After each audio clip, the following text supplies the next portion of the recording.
прошлом году на участке мы высадили кусты можжевельника. Особенность в том, что в наших широтах, в наших краях можжевельник не растет.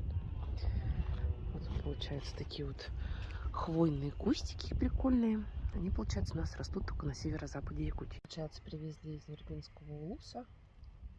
И вот здесь посадили. Вроде бы, слушайте, не сухой, но он какой-то желтоватый. Тут видно, что желтовато, а вот этот прям зелененький. Слушайте, тоже не сухой, мягенький. Значит, вероятность того, что прижились, прям есть.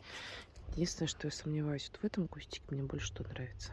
Те, кто не понимает, можжевельник — это такой куст, елка, да, проще сказать. То есть он и пахнет хвоей, колючий, вечно зеленый. И на нем потом в сезон вырастают такие маленькие синенькие ягодки. Я не уверена, что их можно кушать, но вроде как говорят, что их запаривают для какого-то там лекарственного отвара, типа такого. И еще момент. Народ Саха, можжевельник, эти веточки можжевельника используют для очищения